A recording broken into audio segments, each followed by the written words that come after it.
আমি এবার যে কাজটি আপনাদেরকে দেখিয়ে দিব সেটি হচ্ছে যে এই টেবল মেনু থেকে আমরা এখানে ইনসার্টে আসবো। এই ইনসার্ট থেকে এই টেবলে ক্লিক করলে আমরা যে ডায়লগ বক্সটি দেখতে পাচ্ছি, এই ডায়লগ বক্সের মধ্যে নাম্বার অফ কলাম এখানে 5টা রয়েছে। আপনি চাইলে এখানে 4টি করতে পারেন, 5টি করতে পারেন, 6টি করতে পারেন, 10টি করতে পারেন।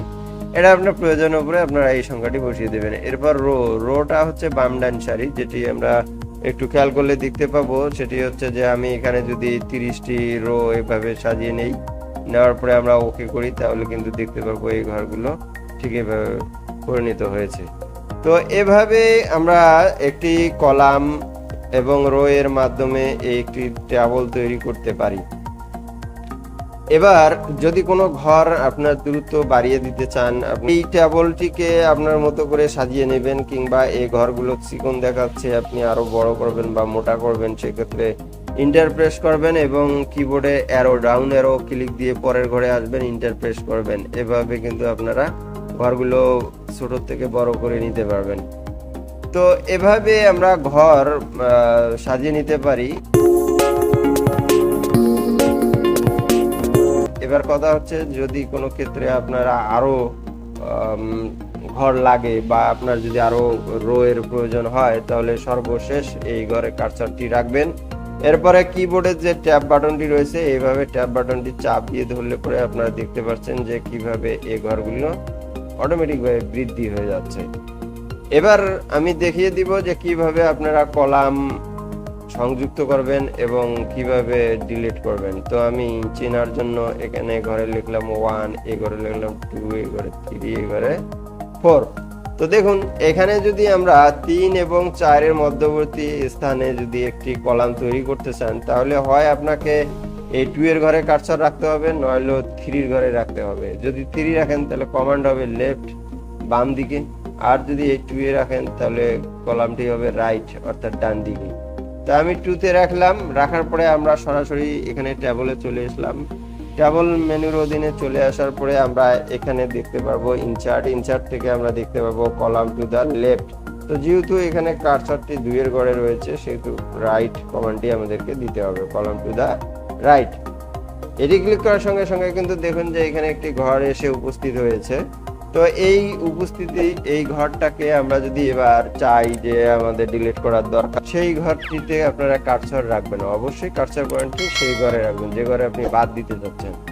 তো যেহেতু আমরা পুরো কলামটা বাদ দিব, সেহেতু আমরা কার্সর পয়েন্টার ওই ঘরে নিয়ে তারপরে আমরা এখানে কমান্ড দিব। যেমন দেখুন যে আমি এখন কমান্ড দিব এই টেবল মেনু থেকে ডিলিট থেকে কলামসে ক্লিক দেব। এই কলামসে ক্লিক করার সঙ্গে সঙ্গে কিন্তু 2 এবং 3 এর মধ্যবর্তী যে ফাঁকা ঘরটি ছিল সেটি কিন্তু ডিলিট হয়ে গেল বা মুছে গেল। এবার যদি আপনি একটু খেয়াল করেন, তাহলে কিন্তু এই ঘরটি ডিলিট করার সঙ্গে সঙ্গে কিন্তু ডান দিকে স্পেসটি বেরিয়ে আসলো। তো আমরা এই বর্ডারটিকে সম্পূর্ণভাবে এটি সাজানোর জন্য, আবারও এই গ্যাপটি পূরণ করার জন্য আমরা এখানে চলে আসব। এখান থেকে আমরা যদি দেখি, একটু খেয়াল করে রাখি, তাহলে কিন্তু দেখুন আমরা এই যে ডাউন অ্যারো রয়েছে, এখানে এই অ্যারোর মাধ্যমে আমরা ক্লিক করে এভাবে টেনে নিয়ে সারিয়ে দিলে এখানে অ্যাডজাস্ট হয়ে যাবে ঘরগুলো। তো এভাবে আপনি যদি কোনো কলাম ডিলিট করেন তাহলে ডিলিট করতে পারবেন। যদি আপনি কোনো ধরনের রো বৃদ্ধি করতে চান তাহলে ট্যাব বাটনের মাধ্যমে করতে পারবেন। এরপরে আরেকটি বিষয় হচ্ছে যে এই 4টি ঘর সমপরিমাণ রয়েছে। আপনারা যদি কখনো মনে করেন যে এই ঘরটি ছোট করব, তাহলে এখানে দেখুন মাউস পয়েন্টার এই খাড়া যে লাইনটি রয়েছে, এই লাইনটিতে মাউস পয়েন্টার রাখলে এরকম একটি চিহ্ন আসবে, দুদিকে 2টি তীর। আপনারা এবার মাউসের লেফট বাটন ক্লিক করে চেপে ধরলে এরকম একটি স্কেল দেখাবে। এরপরে আপনারা প্রয়োজন অনুসারে এটি বাম ডানে সারিয়ে দেবেন। মাউস বাটন ক্লিকটি সারিয়ে দেওয়ার সঙ্গে সঙ্গে আপনারা দেখুন এই ঘরটি বড় হয়েছে, এই ঘরটি ছোট রয়েছে। আবারও অনুরূপভাবে আপনারা যদি চান তাহলে এই ঘরটিকে ছোট করতে, তাহলে এইভাবে ক্লিক করে ঠিক এই বর্ডারটি ছোট করে দিবেন। দেখুন খুব সুন্দরভাবে আমরা কিন্তু এই বর্ডারগুলো কিন্তু সারাইতে পারি। শুধু তাই না, আমরা যদি চাই তাহলে এই রো গুলোকেও কিন্তু ছোট বড় করে নিতে পারবো। তো এক্ষেত্রে আপনাদের যেটা সুবিধা হবে, যদি মাউস দিয়ে ক্লিক করেন সেটা যদি সুবিধা হয় তাহলে মাউস ব্যবহার করবেন। আর যদি আপনাদের মনে হয় যে না, আমরা এই ঘরটি বা এই টেবিলটি ডিলিট করে দিব, আমাদের কোনো প্রয়োজন নেই, তো সেটা জানার জন্য আপনারা ওই ট্যাবলে কার্সারটি রাখবেন, এরপরে ট্যাবল থেকে ডিলেটে যাবেন, ডিলেট থেকে আপনারা এখানে ট্যাবল অপশনটিতে ক্লিক দিবেন, তাহলে পূর্ণাঙ্গ ট্যাবলটি ডিলিট হয়ে যাবে। তো বিষয়টি ক্লিয়ার। এরপরে আমরা আর একটি বিষয় দেখব, সেটি হচ্ছে যে আমরা যখন ট্যাবল মেনুর অধীনে এভাবে কোনো ট্যাবল ইউজ করে থাকি, তো যেমন দেখুন যে আমি ইনসার্ট থেকে আমি ট্যাবল থেকে আমি ঠিক যা আছে তাই নিলাম, কিন্তু আমরা যে কাজটি এখন করব সেটি হচ্ছে যে এই ট্যাবলের অধীনে, অর্থাৎ আমরা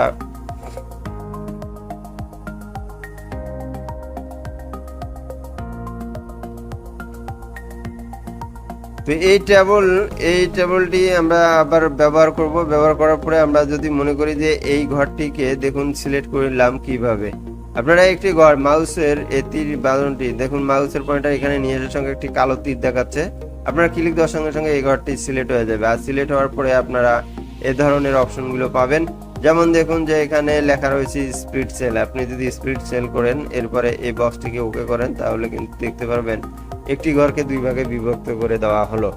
তো এই অপশনটির মাধ্যমেই কিন্তু মূলত করা। তো এবার আমরা আবারও দুটি ঘর সিলেক্ট করে নিলাম, নেওয়ার পরে আমরা এখানে ট্যাবলের অধীনে আমরা স্প্লিট সেলের পরিবর্তে এবার আমরা ব্যবহার করব যে স্প্লিট ট্যাবল, অর্থাৎ এখানে যদি আমরা আরো কয়েকটি ঘর তৈরি করি, তাহলে এটাকে যদি দুই ভাগে ভাগ করতে চাই, তাহলে যে জায়গাটিকে বিভক্ত করব সেই জায়গায় কার্সার পয়েন্টার রাখতে হবে। তো আমি এখানে রাখলাম, কারণ এখান থেকে একটি অংশ করব আর কার্সারের উপর থেকে আরেকটি অংশ, তাহলে কার্সারটি মিডিলে রেখে আমরা এখানে ট্যাবল থেকে আমরা চলে আসব যে স্প্লিট ট্যাবল। এই স্প্লিট ট্যাবল করার সঙ্গে সঙ্গে দেখুন যে এই একটি টেবিলকে দুই ভাগে বিভক্ত করে দেওয়া হয়েছে।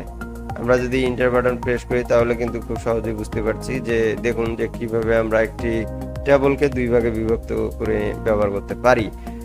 তো এইটাকেই বলা হচ্ছে যে স্প্লিট ট্যাবল। তো এরপরে আমরা যদি এখানে এই পূর্ণাঙ্গ ঘরটিকে সিলেক্ট করে নেই, বা এখানে প্রয়োজন যে কয়টি ঘর আছে সে কয়টি ঘর সিলেক্ট করে নেই, নেওয়ার পরে আমরা যদি ট্যাবলস থেকে এখানে একটি অপশন দেখতে পাচ্ছি যে স্প্লিট ম্যারেজ সেল, আপনি যদি এই ম্যারেজ সেল ক্লিক করেন, তাহলে দেখবেন যে ওই ভিতরে যে অংশটা ছিল, দাগগুলো ছিল, সেটি কিন্তু মুছে গেল। আশা করছি আপনারা ট্যাবল মেনুর অধীনে যে সমস্ত কাজটুকু আপনারা দেখেছেন, এই কাজটুকু যদি আপনারা মনে রাখতে পারেন, তাহলে কিন্তু 100% আপনি যে কোনো ট্যাবল তৈরি করতে পারবেন। মনে রাখবেন, আপনারা এই ইনসার্ট ট্যাবলের সঙ্গে আপনি কিন্তু ড্র ট্যাবলের মাধ্যমেও একটি ঘর তৈরি করে দিতে পারবেন। দেখুন আমি দিয়ে দিলাম। এভাবে আমরা চাইলে কিন্তু আমরা বিভিন্ন এই ধরনের ট্যাবলগুলো ইউজ করতে পারি। তো আশা করছি আপনারা এই ট্যাবল মেনুর অধীনে যে সমস্ত কাজ আপনাদেরকে দেখিয়ে দিয়েছি, তা আপনারা পূর্ণাঙ্গভাবে বুঝতে ও শিখতে পেরেছেন। বন্ধুরা, কথা হচ্ছে বাকি যে অপশনগুলো রয়েছে, এই অপশনগুলো আমাদের একটিও প্রয়োজনীয় ভাবে আমরা ইউজ করি না। তবে মাথায় রাখবেন এতটুকু, এমএস ওয়ার্ডে যে 9টি মেনু রয়েছে, মেনু 9টির মধ্যে উইন্ডোজ এবং হেল্প এটি সাধারণত ব্যবহৃত হয় না। সো আমাদের কাজ করার মতো ফাইল থেকে শুরু করে আমরা ট্যাবল মেনু পর্যন্ত কাজ করে থাকব। তো আশা করছি আপনারা সম্পূর্ণভাবে ভিডিওটি দেখে আপনাদের দক্ষতা এবং স্কিল ডেভেলপমেন্টের জন্য আপনারা এই আইটিভিশন কম্পিউটারের এই online.youtube চ্যানেলটির মাধ্যমে উপকৃত হতে পেরেছেন। আর উপকৃত হলে অবশ্যই আমাদের এই চ্যানেলের সঙ্গে থাকবেন। তো আশা করছি আপনারা সকল তো আজকের মতো এ পর্যন্ত ভিডিওটি শেষ করছি। দেখা হবে পরবর্তী নতুন একটি টিপস নিয়ে। সে পর্যন্ত ভালো থাকুন, সুস্থ থাকুন। আল্লাহ হাফেজ।